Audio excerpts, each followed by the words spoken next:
There was an analogy. I don't remember if it's Dennis O'Neil or Dick Giornato, editors at DC Comics, and there was a constant gag of how do you create stories for Batman, and it was a sign on the wall. I don't know if it was a sign, a note, or just a memo that said, "Just remember, it's always Halloween in Gotham City." So that analogy is always going to play through in DC Comics, and of course, you're going to make a sweeping, epic story about Batman. Got to talk about Halloween, right? Exactly. Even though the film itself and the story is very much not just Halloween, right? But it is about like the idea that Halloween and the darkness pervades our entire year, and what better way to do that than tell a story that lasts a whole year? Yeah. So it's a comic book story from 1997, and we're going to talk about the movie adaptation, see if it lives up. Perfect. So yeah, Kyle and Nick on film. Batman: The Long Halloween Part 1.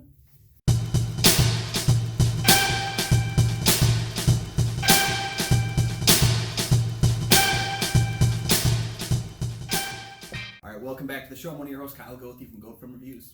I'm Nick for the St. Paul Filmcast, and once again, thank you for watching. Go ahead, you already know, like and subscribe. Check out the Patreon for some deals. Today, we're going to kind of wrap up the animation with the one that came out just this year, a movie adaptation of the classic, the very famous book, The Long Halloween. Yeah, so in Batman: The Long Halloween Part 1, it's based on the popular graphic novel, as Nick mentioned. Yep. The Long Halloween starts with the assassination of Johnny Vitti, nephew to Carmine the Roman Falcone, on the last night in October. Batman teams up with Captain James Gordon and District Attorney Harvey Dent to uncover the culprit, but when more killings happen on Thanksgiving and Christmas, it's clear that this is the work of a serial killer targeting made men on holidays. Okay, so writer Jeff Loeb was approached around Comic-Con, San Diego Comic-Con, about making a part sequel to Batman Year One. And the story would kind of evolve around the evolution, the creation of Two-Face. And that's how it got started. Christopher Nolan is such a fan of the story that, of course, he uses the name Loeb as the first commissioner in the Christopher Nolan's Batmans. That's kind of the reason why his name is Commissioner Loeb, is the appreciation of Jeff Loeb's The Long Halloween. This movie is probably one of the best animated movies I've seen in a long time. As far as adaptations go, I can't speak to it because, again, my graphic novelness is nowhere near your level, and I have not read The Long Halloween. In fact, I'm fairly certain I confused The Long Halloween with another Batman story. Probably like that. So looking at it from a movie point of view, because that's where I'm going to come at it from, this is actually the third installment of DC's Rebirth animated universe. Yes. So what happened was that DC's had a bunch of animated films, and their animated films have done better than their live action ones. So you've got things like the Killing Joke adaptation, which was a one-off, but then you also have they actually did an animated universe that started with presumably the Flashpoint paradox. Yeah. And ended was it last year or 2 years ago in Apocalypse, Justice League Dark Apocalypse War, which was the finale of that universe.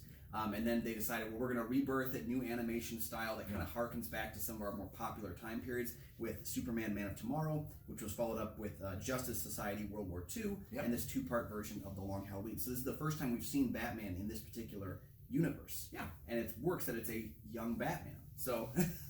And so you have, what is the core of the story is you have two rival mob families, the Maronis, the Falcones. In the Nolan series, they're kind of the same nexus, but here they're battling rivals. And there's the pact, the Trinity Pact. That's always, they have Harvey Dent, Commissioner Gordon, and Batman on the rooftop making a pact that they're going to clean up the city by the end of next year's Halloween. And what's getting the problem is you have this serial killer that keeps marketing people. And so what happens is, of course, once you get rid of the mob, well, then the crazies take over, right? Exactly. And that's kind of that vacuum that Nolan had in Batman Begins, was when you get rid of Falcone, Maroni kind of steps in, and like you said, they're more warring in this version. Kind of not really out for blood as much, but just kind of like a mutual respect, but don't get in our territory kind of stuff. And the idea of this killer is much, again, similar to what Nolan did with the Dark Knight's Joker character, was that he infused something to create tension to kind of like further bring these two to a head. Yeah. That's kind of what our holiday killer is. And we'll just say right now, I don't know the identity. Nick's not going to spoil it. No, he's best not to, because I'm excited to see the second half of this. But as we look at it from those points of view, this Joker, instigation, he's one of our suspects. It's kind of like in Scream, everybody's a suspect.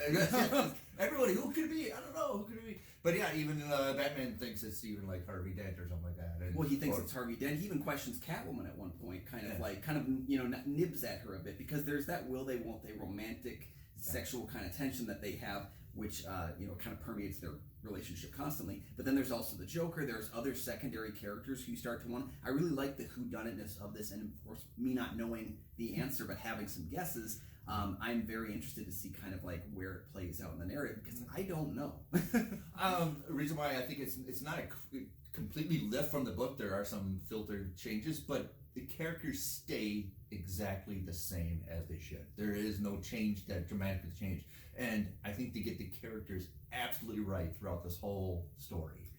Yeah, that's like, a good even point. Catwoman. Why are you doing this? I'm bored. I just bored. Let's have fun. When I compared a few panels of the comic book, because what I've noticed from a lot of people that are saying one thing they didn't like as much is that this adaptation changes up the animation style. But really part of that is because we're taking this graphic novel that can exist in its own world. If you look at a picture of the Joker, he's got these long chins and everything like that. Yeah. It just is like anamorphically not workable in a cartoon or a live action. And you've got, I think Catwoman looks like she's kind of purple or pink in kind of the comic book with like the long ears and everything like that. Mousy ears. What they don't like is that it changed the animation style, but this is not the Long Halloween comic book. We have to reckon with that. This is the Long Halloween as part of DC's Rebirth animated universe. So it's using the animation styles that we got with Man of Tomorrow and Justice Society, but blanketing them in Gotham. And I really like the throwbacks to the Batman animated series. Gotham looks very much like it did in the 90s animated show. That's what I like the style, because this is a different animation. This is a different animation. They got a different style for this. So it's a little more darker lines, a little more crisper. Yeah. And then also the Batman animation. It's a blending of like the 40s with modern. I like that kind of that blend. So it's almost a little lost in a time warp that really wasn't existent. So it's very classy, very noir-y, but it's updated, it's very modernized too. I like that. Well, if you look at DC's animated work after Batman Beyond ended, and they had kind of the finale of that part of the universe for a while, most of their animated properties that went to a direct-to-DVD were kind of throwaway. They were like, how can we make this for cheap and make a buck? These have kind of evolved with the superhero genre on the big screen, in that as those movies have gotten more renown, more Best Picture nominations and stuff for these kinds of movies, DC has also taken on that with their animated films, and I think this is kind of one of the crispest looking animations. It's kind of like a fluid line. If you look at 20 years ago to now, there really has been a more definitive care to making the animation look and feel authentic to the world and be something that's interesting to watch, because I think that's the biggest flaw in the early DC stuff, is that sometimes their animated movies a little lazily put together. It's a good word for it. This is actually pretty good production. I do like the style. Of course, it doesn't have the look of Tim Sale's illustrations, which are in the book. It's very dark, very murky. It's very dirty almost. And here it's a little more cleaned up, a little polished. And I think that's people, if you want to nitpick. But I'm not going to, this is really a good animation film. And I'm looking forward to the sequel. Yeah. I even walked into the trailers for the sequel. I was like, this is going to be even better. Well, I like the fact that this is another thing DC doesn't care about. They don't care about ratings. This first film did get a PG-13, but the second film's already been rated R. And I appreciate that they're not afraid to, because honestly, I mean, if you have someone enjoying this first movie who's younger and maybe parents don't let them go to our movies, I feel kind of bad that they're probably not going to get to check out the second one unless their parents do what I did when I was a kid and just convince your parents that it's good for you, and it's totally fine. Yeah, it's fine. One thing I don't appreciate about the film, because I did overall like it, I don't appreciate how the film does its time jumps with respect to holiday to holiday. For someone like me who has not read the graphic novel, I didn't realize that we were at Thanksgiving until there was a jarring moment when I saw a turkey, and I was like, wait, what's going on? Like, I wish that, something as simple as a calendar on screen, with a page falling off denoting a month. In comic books, it's easier because sometimes you have an issue end. You have passage of time, next issue begins, or you can have kind of that chapter break to it all. I wouldn't have minded this film to actually have chapters, similar to like what Quentin Tarantino does with some of his films, where he's able to tell you there's a passage of time. Like Tarantino, because when they put the Thanksgiving up, it's usually at the end of a sequence where you've already figured out it's Thanksgiving, and it's more of a stylistic choice than telling you what month it is, because by that point, if you don't know, you're watching the wrong movie. But I wish that had been something a little bit more fluid to it. There's also a few moments in the animation where the camera the animated camera lingers a little bit too long, where you could have trimmed some of the extra fat off, where a scene will literally come to an end and the characters will actually stand there for another 2 seconds. Isn't that weird? And nothing really happens. And it's an odd choice. I know that, our editor worked on a number of animated pieces, so I mean, I'm not calling into question that, but it just feels like there's a few moments of lingering that I don't understand.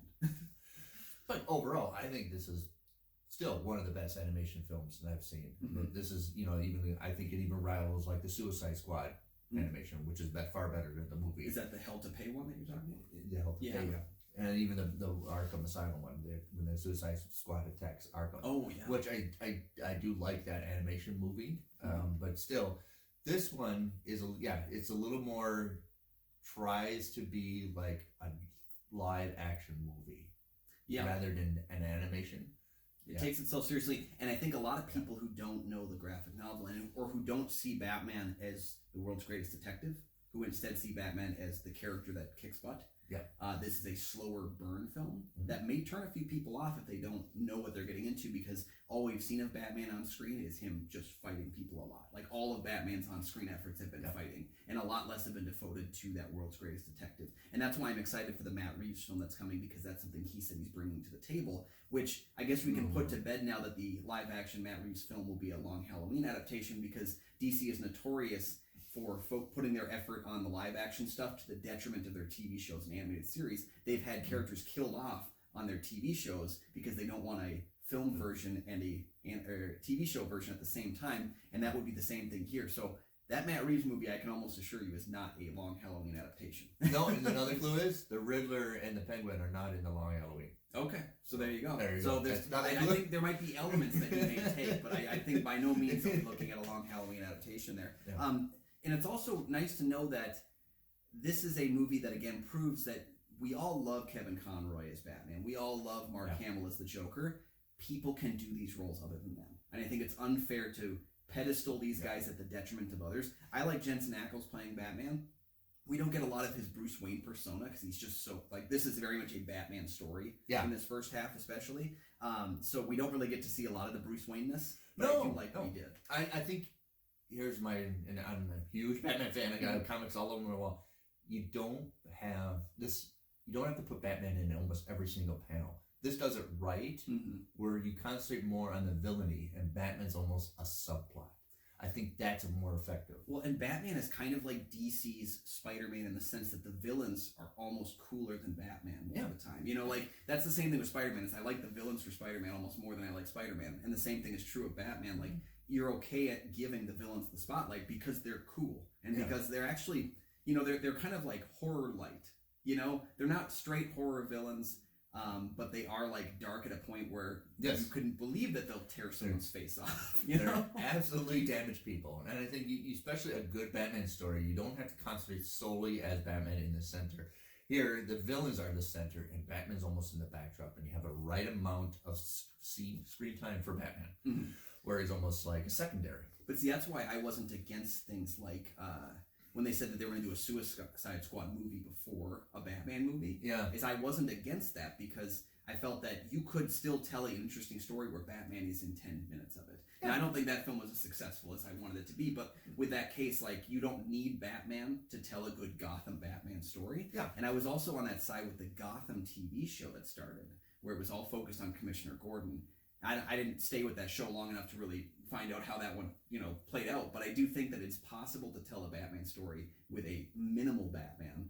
And I do think that he doesn't have a ton going on in this film. It's more him reacting to what's going on. Well, that's trying to kind of work through it. I mean, that's how detective stories work. In 7, the two cops don't have a lot going on in the first half of the movie. They're just showing up at murder scenes. Yeah, I know. I've been reading Batman for over 40 years. He has a boring life. He's had damage, he's got problems, but it's a boring life. You're just faking you're a billionaire, going to business meetings, and then the time you're looking for a crime. So you have to have the interesting element of the villains, and if you focus on the villains, you can have interesting story.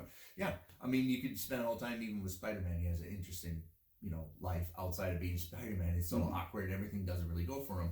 But here, it's boring. What are you going to do? Just find all your rooms in your mansion when you don't have a day off or something? Or, They should do a movie like that. Just Bruce Wayne's day off, where just there's no more crime anymore, and he's just like trying to find something to do. Yeah. This also features Naya Rivera as Catwoman. Now, that is the actress who we recently lost last year.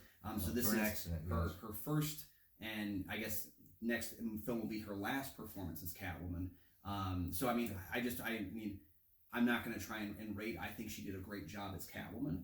And what's especially interesting about her performance is that when you know it's Naya Rivera, and I watched Glee for many years, when you know it's Naya Rivera, you hear her voice, and it doesn't bother you that you can tell it's her, because she just fits so well as that character, and that kind of lilt that she gives at the end of her dialogue moments was a really powerful thing. And it's too bad we're not going to get to get more of her in that role, because I think she knocked it out of the park in this first film. She absolutely fits, and it fits like a glove. It's perfect, and it has the right temperament to what Catwoman is. I do have one casting. I don't think Josh Duhamel works as Harvey Dent. The voice does subtract from it. I don't. So here's the thing about it is I don't think it's bad, but it's not something where I really. I just don't think it gave me anything that really leapt. That really came off the screen to me, was that it wasn't like, I felt afterwards, I was like, could I even tell that was Josh Duhamel? Like, if you didn't put his name in the credits, could I tell that there was a performance there? Or was it just they grabbed a guy that they could get in the film? I don't think it was bad, but yeah, like when you compare it to Ackles and you compare it to Rivera's performance, kind of Harvey Dent's just kind of there a little bit more. So I'm curious to see, because I've seen the cover of the second film, so I kind of know where they're going with Harvey Dent. But I'm curious to see what happens in the second half of the story with his performance. Yeah. Now, if you didn't know, in the comic book, Harvey Dent does get his face from a courtroom drama. Somebody throws acid on his face. That's in the story of the comic books. It's not like the Nolan's movie where he gets from gasoline in the face. So I think they're going to show that from the comic book adaptation. That's always the lore in the comic book world, that he got acid thrown in his face during a courtroom testimony, and then he went crazy after that. So I think that's where they're going to go. Yeah, and I'm interested to see how that plays out in the narrative, because I've seen, again, you see a bit of it in Batman Forever. You see a new interpretation of it in Nolan's film, and then you get like where I was confused when I was watching the original 80s Batman I was like, oh, Billy D. Williams is Harvey Dent, so when does he become Two-Face? And you wait the whole movie, and he doesn't become Two-Face. And I know that that's just me getting upset about myself. Like, when I'm 7 years old, I'm like, Lando's Two-Face? And then we never got that. So all in all, though, I think like as a film that is a continuing part of this universe, it was actually supposed to start DC's Rebirth. Yes, that's right. But it got pushed back and then shuffled with the pandemic, and then they kind of just like, here's the 2 finished films we have. We got to put those out while we finish this one. Yep. So it wasn't initially supposed to start Rebirth, and I think it's a strong start. I actually think it's better that it comes now after we've gotten our Superman and after our Justice Society film, because it gives us like, Batman is one of those guys. He's kind of like Iron Man, where that his world, relatively speaking, is still the real world. Even if some of his villains are a little more grounded. Right. Yeah, it's the more grounded, more human character, because he's the one who doesn't have powers. He just has money. And I think starting with him would be nice, but I feel like we always start with like the Iron Mans and the Batmans, with our stories. I like seeing us start with something grand like Superman, and then kind of moving into this film. I think so. Yeah. Batman if he works right, is far more introverted. He doesn't like to work with other people, and I think they show that right in this movie. They get it absolutely right, where they're going to make a pact, but he's still hesitant to do it with Commissioner Gordon and Harvey Dent. He'd rather work alone. Yeah, and I like that he's always disappearing. He's always disappearing. Every moment. That's the problems, I think, with Zack Snyder's, like, Ben Affleck here is a Batman that he wants to recruit people well, and in essence, he'd rather do it all by himself than with other friends. But he's always a reluctant member of the Justice League. And here, I absolutely agree, they get the characters, each and one of them, right, including the Joker. Yep, and that's why putting him first would have been, I feel, a mistake. And again, these films are mostly unconnected at parts, but you did get like the through line of Superman, Man of Tomorrow into Justice Society. And that feels like a building upon it. Flash meets up with Superman. They have an interesting, conversation during this fight scene. But then like Batman, I always felt like he's the one who's kind of got to be dragged into it. Yes. You know, like he's the one who's going to tear the carpet as you're pulling him into the Justice League. I don't want to do it. I don't know. Yeah. I gotta do it. And that's why I think having this one kind of separate itself, where he's been doing Batman for a little while, because like you said, it's kind of a follow up to year one. He's been doing it a little while still. Right, yeah. We still have our captain. Is it Captain Gordon? It's still right now it's Captain Gordon. Yeah. So like we still have everybody at the start of their story, and I think that's why this one is successful. Is that you're starting this character off in a world where we already know gods and monsters exist. You know. Yes. So overall, I think it's fantastic. I'm looking forward for part 2. I think they get that right. It's not a complete word for word adaptation from the book. There are some small little changes, but they get the overall nexus right. Yep. And they get the characters right. It feels like a translation of Beowulf. You're never going to get it exactly like the way it was originally written, but if you do a great job translating it, Yeah. it comes out on an equal playing field. So I, other than like my few problems with kind of the editing pacing about those time jumps, because it did jar me a little bit, and I think it's something where if you're not a comic book reader who knows that story, you may be pulled out of the film until you try and figure out your way back in. Yeah. And I also gotta say this, I'm so sick of these 2-part movies, especially when part 1 is 85 minutes, because everyone's like, oh, no one's gonna sit through a second film that's 80, and I was like, Yeah. We've watched 3-hour Avengers movies, 4-hour Justice League movies, like, don't tell me that this movie couldn't be one film at 2.5 hours, because I know that just like with The Dark Knight Returns and just like with the Death and Reign of the There's a lot Superman, of content. well, they're just going to jam them together and release them as one film in like 3 years. And it's like, don't make us spend $20-$25 a piece on these things when you could just put them together. Yeah. Although I do like their release schedule is 1 month apart. Yes. This is actually a theory that I think I agree. they should do more of these kinds of films that are 2 months apart or something like that. Like they're doing that. They got the Fear Street trilogy that's going on Netflix, where part 1 is on July 7th, or the first week of July. Part 2 is on the second week of July, and part 3 is on the third week of July. A whole trilogy in a month.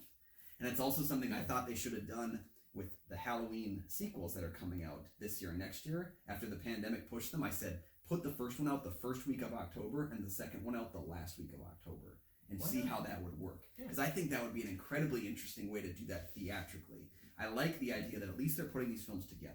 You know, with the Reign of the Superman and Death of Superman, they were like a year apart, and it's like, don't do that. Yeah, because everybody forgets. Yeah, exactly. You got to think of new ideas to marketing, especially this evolution, this constant changing of how you're going to promote movies nowadays in theaters and all that stuff. So, have you seen Long Halloween?